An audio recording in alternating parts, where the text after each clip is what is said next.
is going on, everyone? Sly, and in today's video we are going to be talking about Modern Warfare 2, the things I enjoyed and the things I disliked about this game.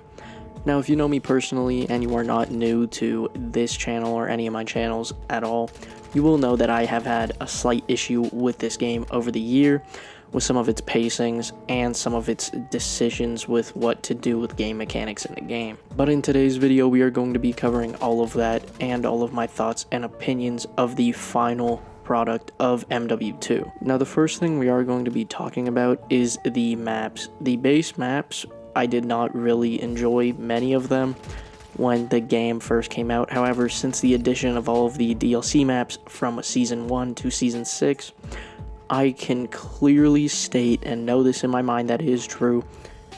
All of the base maps in this game, except for Border Crossing, are better than all of the DLC maps, essentially.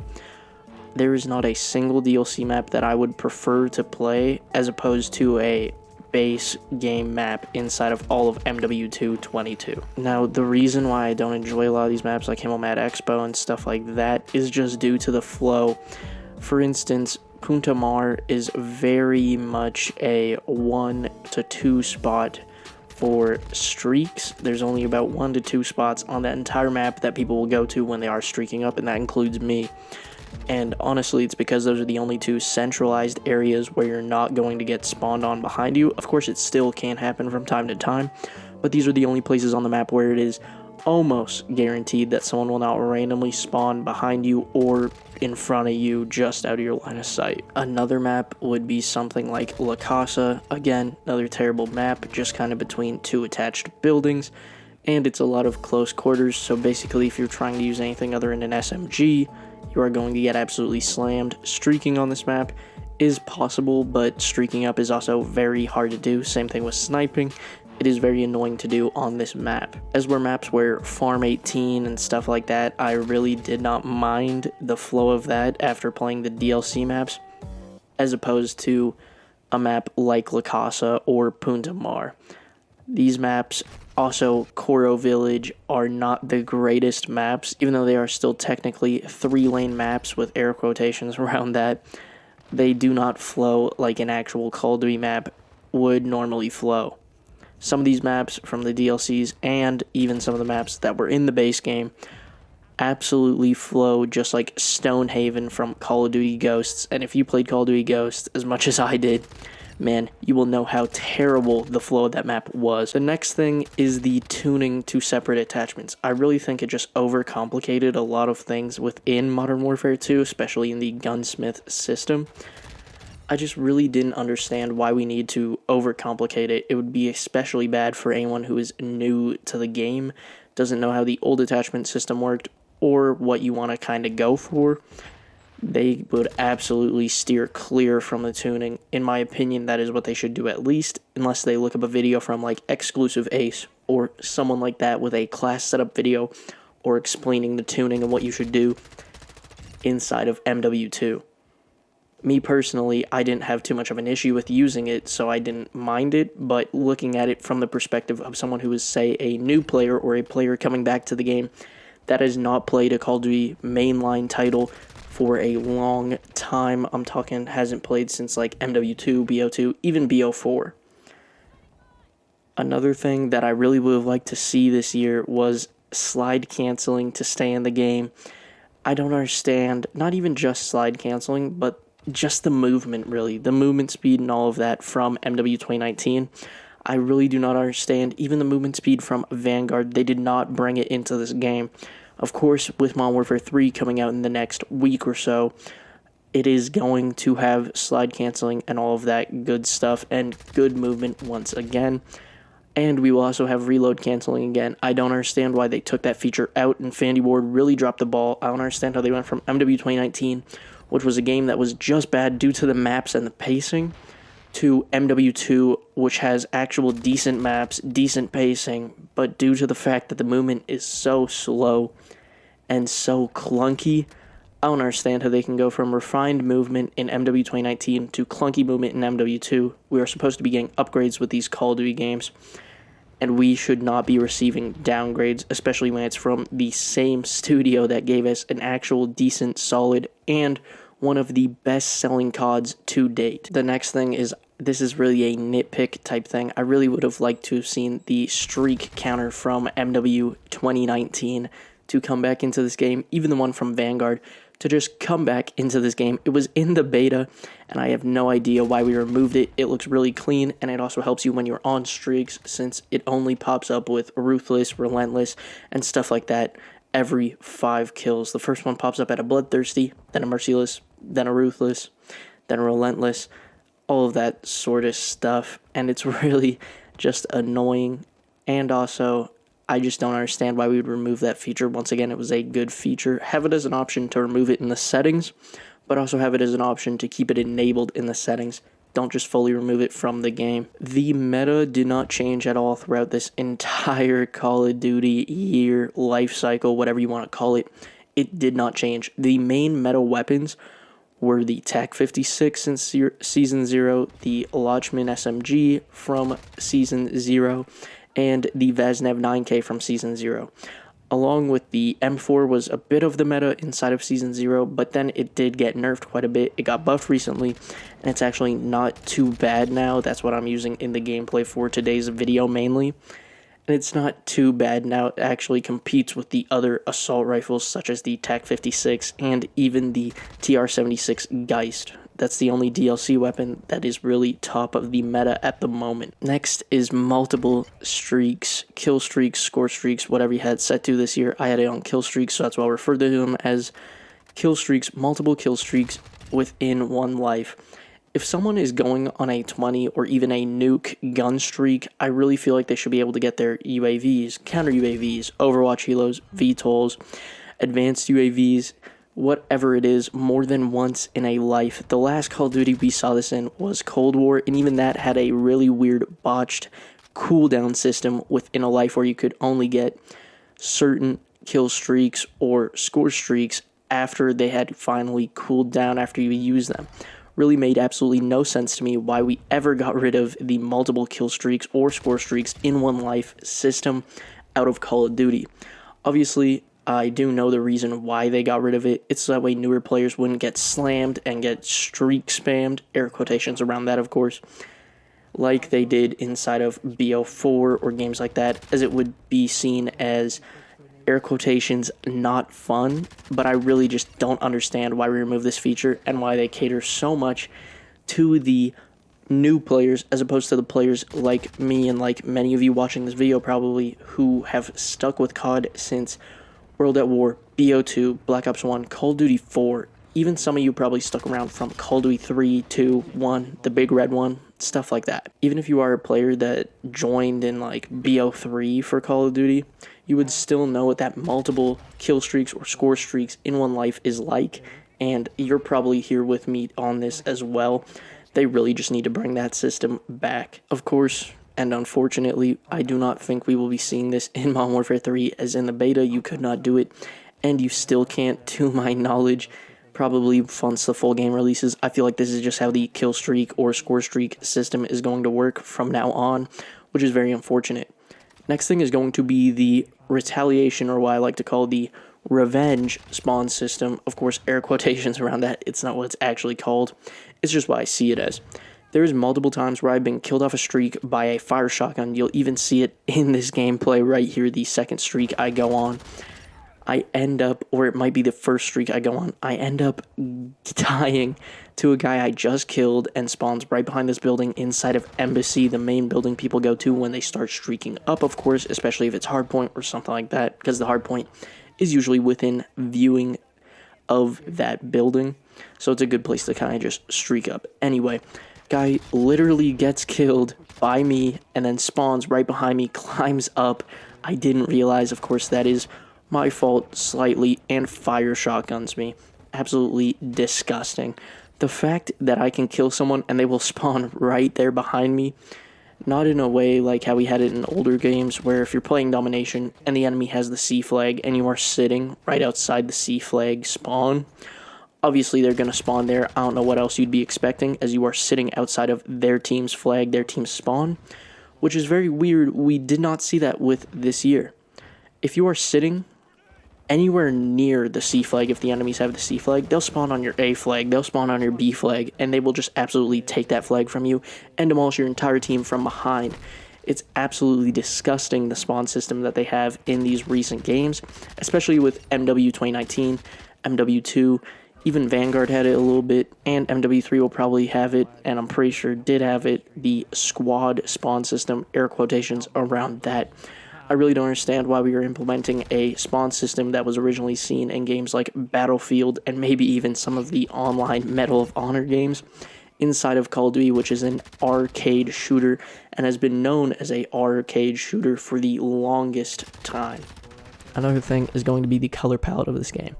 I feel like the color palette, especially for the Orion camo, the camo that you had to, if you were like me, grind it out in the first month of the game before we had any DLC weapons, get 4 RPGs, a riot shield, a combat knife, and a bunch of other guns.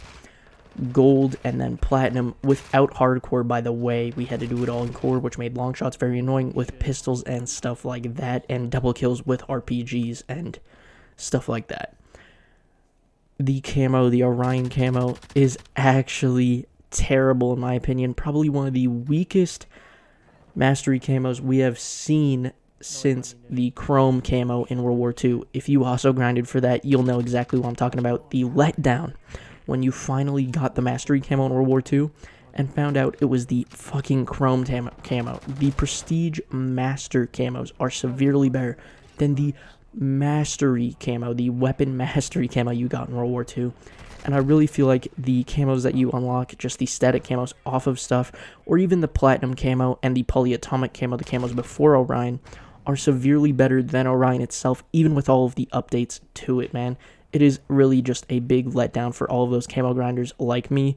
However, with Modern Warfare 3's multiplayer, we're supposed to be seeing camos like Borealis and a Crimson Red type camo. I'll have a video covering all the camos we have confirmed, well, air quotations around confirmed at the moment for MW3 multiplayer zombies. A lot of the content that came to MW2 was a lot of remastered content, air quotations around that, from Modern Warfare 2019.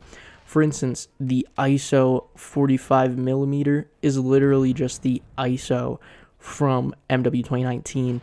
Stuff like the Fennec is basically a copy-paste of the Fennec 45 from MW 2019. The M4, very much the same way. A lot of these weapons are just straight copy-pastes from Modern Warfare 2019. I know it is very hypocritical saying that, I dislike that when a lot of the maps, like a matter of fact, all of the launch maps and all of the launch guns, basically, for Modern Warfare 3 are all going to be air quotations around that, reskins or copy and pastes from older Call of Duty games like Call of Duty Ghosts, obviously the original Modern Warfare 3, the original Modern Warfare 2, stuff like that. Obviously, it might be a little hypocritical for me to complain about that in MW2, but MW2 was supposed to be marketed on the fact that it wasn't MW2 from 2009 and it was MW2 from 2022, obviously. So some of the other things that I also disliked about Modern Warfare 2 was going to be the perk system. I did not like the fact that you got 2 perks off spawn, and then afterwards, after a set amount of time, you would get your 3rd perk, and then after another set amount of time, you would get your 4th perk. Luckily, this has been reverted within Modern Warfare 3, but in Modern Warfare 2, I really did hate this system. The fact I would have to wait for resupply and then wait again for quick fix was really annoying to me, and if I could just spawn in with that, that would be great. But the fact that I had to wait for it, and it didn't matter if I started getting onto a 15 kill streak or something like that, I would get at the same time as the dude who only died 20 times and didn't get a single kill, and we would get our perks all at the exact same time. It really made no sense to me, and it was really, really annoying to me. Absolute worst change I think they implemented in this entire game, and I'm really happy we're never going to see this absolutely shit mechanic ever again, hopefully. The visual recoil in this game, especially at launch and in the beta, and the visual muzzle flash and smoke that would come off of your muzzle was absolutely terrible, which got a lot of people to run suppressors, especially inside of the beta for MW2, because the recoil visually and the smoke particles that would stay after you finished or during firing your gun that would cause you to aim worse was absolutely annoying. Another terrible change that they implemented into this game during the life cycle, and I really don't understand why they had so much damn visual recoil on this game. As I said before, the lingering smoke / particle effects are absolutely terrible in this game. The smoke would linger even after it was quote-unquote extinguished or gone. It would still last a little bit in that area, and if you were playing on controller like me, your aim assist would not work at all through it, giving a mouse and keyboard player an advantage through that. Obviously, a lot of people think aim assist is just like auto aim or stuff like that, especially a lot of people that do play on mouse and keyboard. But trust me, it's not, and we are playing on a thumbstick, so aiming without that little bit of help is really annoying sometimes, especially if you're going up against someone who is on mouse and keyboard. Obviously, I'm not saying either of them are better or worse. I'm just voicing an opinion about the game in general, not about any type of player or anything like that. Use whatever input you're comfortable with, all of that stuff, yada yada. The lack of support that we saw this year and the amount of time it would take to fix issues this year was absolutely terrible. We didn't even have camo unlock pop-ups at the start of this year. Think about how crazy that is. Even Vanguard had that. Even though they were bugged, even Vanguard had that. A game that is deemed one of the worst, in my opinion, and a lot of other people, releases of a Call of Duty game in the last 5, hell, even 10 years. And even that had that feature inside of the game at release. As where Modern Warfare 2 didn't, and it took, I'm pretty sure, around 1 to 2 whole months, maybe even longer, for them to fix that, just that small little UI bug, or whatever it was, feature they forgot to implement. Again, another thing, like certain gun camos not working, took them forever to fix that, but that happens around every year during the camo grind, and honestly, I'm not even surprised at this point that it happened this year, because it happens almost every year. I'm sure we will probably, as much as I hate to say it, see that with Modern Warfare 3 coming out on the 10th. But you know, the lack of support and the amount of time it would take to fix issues that the entire community was complaining about was really bad, but also at the same part, in the past few years, Infinity Ward has been almost the worst studio for actually helping. I'm not saying that other studios are severely better, but they are quite better when you compare them to the amount of time it takes for Infinity Ward to fix issues. Back in Modern Warfare 2019, when that was the only game, Raven would end up fixing issues with Warzone before Infinity Ward would end up fixing up issues with Modern Warfare 2019. One of them is a full-scale BR, the other one is a small multiplayer Call of Duty experience. Really should not be getting fixes for a full BR as compared to a multiplayer experience, especially when the BR is being handled by a smaller studio. Another thing that was really bad about this game is aggressive playstyles were held back. I am an aggressive player. I enjoy to rush into spawns, get up a quick streak, and then play maybe a little bit more laid back to end my streak, but I usually still end up playing quite aggressive whilst doing that anyway. And the aggressive playstyle was really held back this year, especially with the amount of fire shotgun and corner camping spam we saw the entire year basically, but especially after the Season 5 update. I don't know what happened, but the amount of rats that hopped on this game, it was absolutely disgusting. Obviously no disrespect to anyone who might play like that. Play however you want. It's just me as someone who plays more aggressive. You'd think skill-based matchmaking might pick up that I play more aggressive, and you know that from the different hotspots it is seeing, the algorithm is seeing me get kills in, which is almost the whole map because I like to move around a lot, and not pair me via SBMM to people who actually sit static in one corner for multiple hours a day when they are playing the game. The aggressive playstyle was just really held back, especially when they removed bunny hopping. We did not have slide canceling, as I mentioned before. The movement is absolutely clunky. Movement during gunfights is clunky.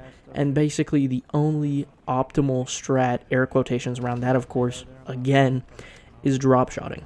They really just wanted to hold back as aggressive players with this year, just like they did in Modern Warfare 2019, but it was even worse this year, surprisingly enough. And that's really surprising to me, because if you guys remember, that MW 2019 video called Crossing the Street in MW 2019, that video was basically all of MW 2019's life cycle unless you were playing Search and Destroy. And the fact that aggressive playstyles were held back even more in Modern Warfare 2 compared to Modern Warfare 2019 is really just disgusting to me. And I'm so happy that aggressive playstyles are finally back in Modern Warfare 3, so expect a lot more gameplays in that game, man. The UI or menu system in this game, it was absolutely terrible. As a matter of fact, a video telling people and showing people how to get to the campaign in Modern Warfare 2's UI and main menu got over 100,000 views. If I can find it, I'll put it on screen right now, the exact view count.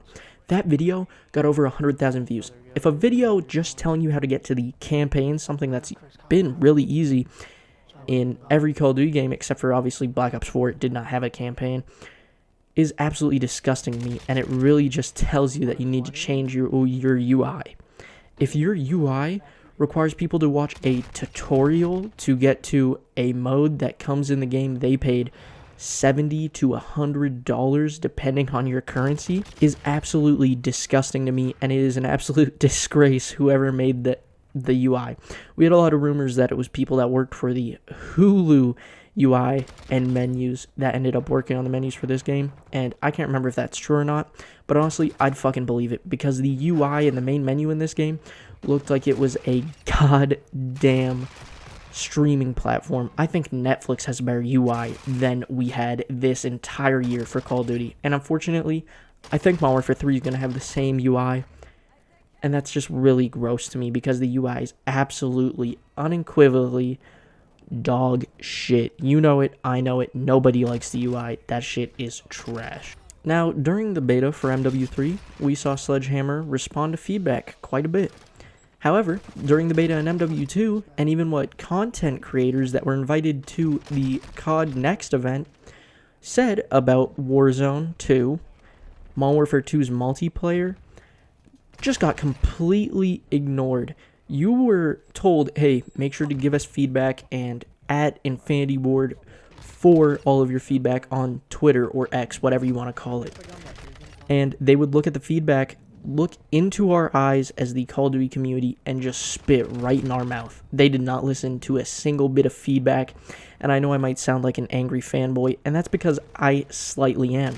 Infinity Ward absolutely shit down the throat of anyone who gave feedback and said, hey, give us your feedback, we don't actually want it, but, you know, we were told by PR that maybe we should ask for your feedback. Gets us to get more interactions on Twitter and other social medias. So, yeah, do this poll. What do you want us to fix? Okay, yeah, that's the last thing we're going to fix. The Gunsmith issues. This is something we are still seeing even in Season fucking 6.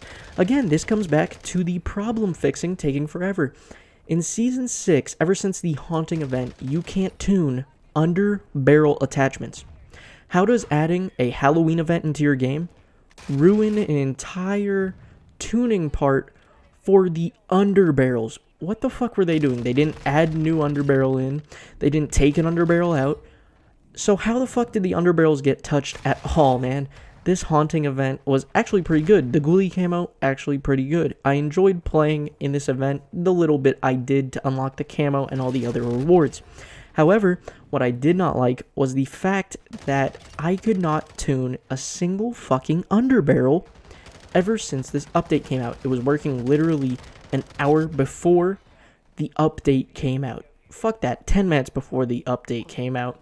Update comes out, and oh, all of a sudden, sorry guys, you can't tune your underbarrels, and obviously they're not going to fix it now because all of the focus is on MW3, which is essentially MW2's Year 2 content that Infinity Ward didn't want to do.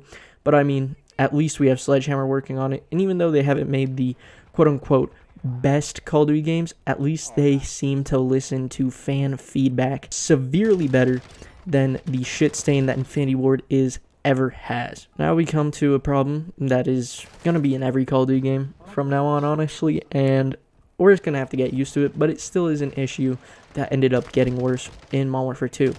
So, in Modern Warfare 2019, in Cold War, and in Vanguard, if I joined a friend, for instance, if I joined one of my brothers or my dad, he plays Call of Duty a lot, but he also works all week and only can play on the weekends, right?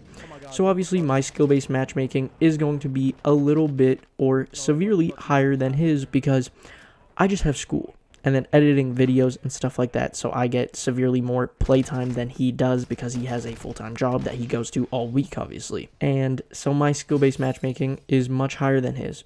And in MW 2019, Black Ops Cold War, and Vanguard, we did not notice much of a problem when I would join his lobbies. And yeah, the lobbies would get a few more quote-unquote sweaty players in it and people going on gun streaks a little bit more often. However, we could still both have fun. As we're in Modern Warfare 2, we just sit inside of a party chat or a Discord chat and talk to each other while we play the game. Because anytime he joins me, it absolutely ruins his gaming experience, and I'm not about to go and make an entire alt account just so I can play a game with my friends or family.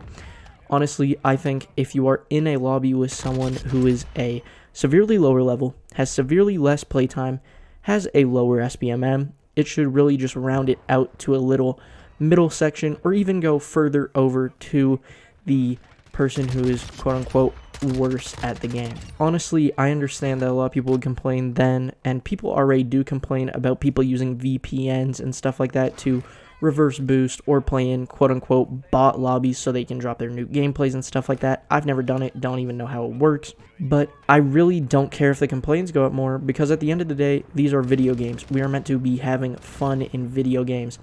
And the fact that my dad cannot have fun, or my friends cannot have fun, unless they are also sweating and going for nukes on almost a daily basis, or at least semi quote-unquote decent at COD, is absolutely disgusting to me.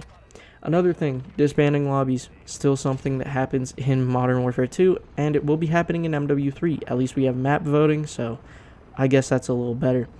However, the fact that we disband lobbies is so annoying to me, because since the issue of SBMM, which is going to be in every COD, so it's not really an issue, the mechanic, the part of the game that is called SBMM, we are just disbanding lobbies, so that way, you know, if you find that good lobby like back in BO4 and every game before MW 2019, you would find that good lobby and you would stay in it, whether that be a lobby where you're absolutely destroying worse players, because believe it or not, that is how you have fun on the game. And also, for the worst players, that's how you improve at the game. Playing against players that are maybe not severely better, but at least a little better than you. And staying in that lobby, if you are one of the worst players, like one of the more worse players in that lobby, you could just leave. However, the fact that now we just all disband and I start searching for another game instantly, no matter what, is very annoying to me. And the fact about SBMM, last thing I'm going to say before we move on to the next topic, this video is going to be around 30 to 40 minutes, is where the video on the things I think they did good will probably be around like 13, maybe 20 minutes max, which is very sad to me as someone who did play this year and did not absolutely hate it. Let me just tell you that I did not absolutely hate it. I would not have over 15 days of playtime on this game. I wouldn't have unlocked the mastery camo. I would not have grinded levels and maxed out every single weapon in the game level-wise if I dislike this game. So I just want to mention that. But back in Vanguard, I'm really hoping we don't see it in MW3. I would search for lobbies solely based off SBMM, and they didn't give a fuck about my ping. I was playing in European or American servers. For reference, I live in Western Canada, so the nearest server to me is usually Western American servers, because we don't really have, you know, Western Canadian servers. So NA West servers is usually what is the closest to me. But I would be searching for lobbies on Oceanic servers sometimes, even European servers. One time it was an Asian server that I found myself connecting to via looking at my router and where the game was connecting to and everything like that. And a lot of the time it was NA East, which means I'm at a ping disadvantage, on top of the fact that if I was on an Oceanic or an Asian server or even a European server, I would be running around 200 to 300, on a good day 180 ping. Is absolutely disgusting. I'm not only at a ping disadvantage, but even though that player might not be as good as me or be on par with me, he's going to seem, or she is going to seem, leagues better, just due to the fact that I'm absolutely lagging balls out here, and it's really annoying. The fact that you can't check your perk status with this really shitty perk system, it's really bad. I wouldn't have it to begin with, but the fact that you can't check your perk status anymore like you could in the fucking beta, as I said, a lot of the changes that they made from beta to actual full launch were fucking terrible. But the fact that I can't check my perk charge status, which is a gross sense that I'm even saying it, but the fact that I can't check that is absolutely abysmal to me. The other thing that's absolutely abysmal to me, the fact that we did not have kill cams that displayed accurate perks for the longest time, and it's still an issue half of the time in the current year, a year after the game's life cycle. Essentially a whole year after the game's life cycle is absolutely gross to me. And then on top of that, we had no map voting, obviously, but that's going back in MW3, thank God. And shadow bans. I was shadow banned 3 to 4 different times this year. And shadow banned basically means that you are going to be playing in lobbies with only other people that are shadow banned. Some of those people are actual cheaters that for some reason by Ricochet are only getting shadow banned. I got banned whilst I was grinding the camo. Shadow banned, not fully banned, 3 different times, and it made my lobbies absolutely gross because it was nothing but the sweatiest of sweatiest motherfuckers running nothing but the meta tac 56 while I'm running a pistol for long shots or something like that. And basically, it's fixed now, but before, when the game first came out, Ricochet would just ban you if they saw you doing well multiple games in a row. I have never cheated once in any Call of Duty game, and the fact that people do cheat in Call of Duty games is absolutely disgusting to me. That's the one play style, air quotations around that I will absolutely flame you for doing. You are absolutely gross if you are cheating in an online video game. The teammate collision was absolutely terrible. Don't need to go in depth about this. If you've played the game, you'll know it's part of why it's so clunky. The teammate collision is absolutely gross. If I was making a Call of Duty game, teammate collision would not happen unless you were perfectly lined up right behind the person, or if the majority of them is in front of you. However, in this game, an arm can be in front of you and you are stuck. I know we've all been stuck inside that one spawn crate on shipment whilst playing the shipment 24/7 playlist, and if you have, I'm with you on that pain. That is terrible. The streaks crashing, specifically the VTOL. The VTOL jet is severely better than the Overwatch helo. The Overwatch helo is absolutely shit in my opinion. However, I had to use the Overwatch helo because I could not hold a streak whilst using a VTOL jet, because half the time it was, I can't say the actual word obviously on YouTube without getting demonetized and age restricted, but it was game ending me, the person who called it in, because it would crash directly into my forehead. Vice versa, if my teammate shot down an enemy VTOL, it would crash directly into my forehead, killing me, and I've been hit with a quad feed from a VTOL jet, not shooting, but crashing into me multiple times during the beta, and during the full game especially. Then there's other things, of course, like the fact that we had no reload cancel, very gross, don't know why they ever put that in. It's to make it feel more realistic, but I'm pretty sure all of us, except for those MW 2019 quote-unquote old heads, or weirdos in my opinion, know that Call of Duty is meant to be a arcade shooter, always has been, and hopefully always will be. Fingers crossed on that one. And the fact that, oh, well, you started reloading, so now your magazine is fully empty and you cannot reload cancel is gross. I can't mention the amount of times that I started reloading an AR, saw a gunfight, especially when the game first came out, dude running at me with like a shotgun or an SMG, went to go quick YY or triangle, whatever key you use, 1, 2 if you're using a keyboard, and then realize, oh shit, my guy's still holding a mag in one hand and the gun in the other hand and still hasn't put it in, and boom, I'm dead off my streak. Absolutely annoying. On top of this, we had no hardcore at launch, which again, like I said, we had to do our pistol long shots and shotgun long shots inside of core. Do you know how terrible that is? No hardcore at launch, and for people like my dad who do play hardcore mainly, that is their preferred mode. They'll hop into core every once in a while, but hardcore is their preferred mode. And there are lots of people, believe it or not, that play Call of Duty and that is their preferred mode, even though it's not mine. I do recognize that there's a lot of people that play hardcore and it is their preferred mode. There was no hardcore at launch, and then still not bringing in hardcore, they brought in tier 1, which was just essentially the realistic mode, air quotations around that, still not very realistic. I'm getting bunny hop drop shotted by a Krampus skin from 200 miles away. But, you know, they brought in tier 1, which was terrible. And then I think it was around Season 3, so it took halfway through the game's life cycle to actually bring in hardcore, which is very sad. Next, the amount of no love that other game modes got. There was certain game modes that got absolutely no love. Domination's been one of those modes that hasn't gotten any love recently in any recent Call of Duty, as the spawn's been terrible.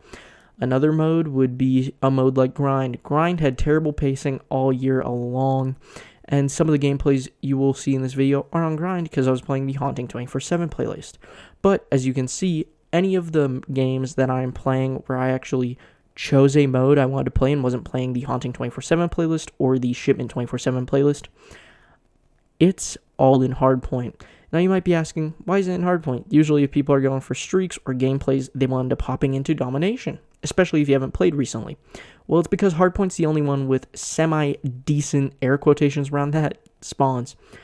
The amount of modes that didn't get enough love, like Ground War, DMZ did not get enough love, even though that was one of their selling points, that there was a Tarkov-esque mode inside of MW2. Maybe not my favorite mode. Went into it a few times, though, and did semi-enjoy my time. However, I could not see myself making content on that year-round, and anyone who did that, God rest your soul. I don't know how you did it. Big props to you. Claps all around for you. Fist bumps all around for you as well. Because that mode got absolutely no updates past Season 2. Maybe a few in Season 3, but absolutely none in Season 2, basically. The last and final thing I'm going to talk about before giving my final thoughts on MW2 is going to be Ground War. Man, Ground War was... oh my goodness. Ground War saw no love. Pacing was terrible. It had Invasion, which is Ground War with bots in it, which was insane for XP weapon level grinding in Season 0, Season 1, and even now, to my knowledge. And Ground War just saw no love. It was a terrible mode, in my opinion. MW 2019's Ground War was actually one of my favorite aspects of that game, other than Search and Destroy and the, obvious other things like slide canceling and stuff like that. And Ground War was just not it this year. It was terrible. I played maybe 3 games of Ground War, and all my other games of quote-unquote Ground War were in Invasion, just leveling up weapons for the camo grind this year in Season 0 and 1. Man, Ground War got absolutely no love this year, and that's really sad to me because Ground War is something that I actually enjoyed quite a bit. I think that Ground War would have flowed great, like actual 10v10 or even 12v12, on the base game maps in this game, like Tarak or Himmelmat Expo when it got released. Maps like that. Even Koro Village I think might be a little too hectic, but you never know. It might still be fun on Ground War. Unfortunately, the fact we have not seen Ground War on the base maps recently has been kind of sad to me. The last time Ground War was truly good in my opinion in recent years, Call of Duty Black Ops Cold War. As for my final thoughts on MW2, we obviously still have the video to talk about the stuff I enjoyed in MW2. That video will be a lot shorter. Expect that either later today or tomorrow. As for my final thoughts on MW2, I'm going to be giving them in this video. And honestly, if I were to rank this game on a tier list, I don't know, man. I think it would probably end up being somewhere from maybe E tier, D tier, maybe even possibly F tier. It really just was not a good game in my opinion. By no means did I hate it, but it definitely wasn't a good game, but at the same time it was not a terrible game. It was playable, and I did enjoy it in short bursts, and when the game first came out in a very long burst. And I do still continue to play it whilst waiting for MW2's launch, just not as much as I would play other Call of Duty games towards the launch of the next Call of Duty game, just because it's way too clunky and really bad. In my opinion, Modern Warfare 2 is a clunky, distraught mess. Sledgehammer Games seems to be off to a good start, reverting a lot of changes. Of course, you can make the argument that it is a quote-unquote $100 or $70 DLC. Make sure to like, comment, subscribe, favorite, turn on post notifications to never miss the newest Call of Duty news, best class setups, best settings, and best tips and tricks. I'll see you guys in the next video, and bye.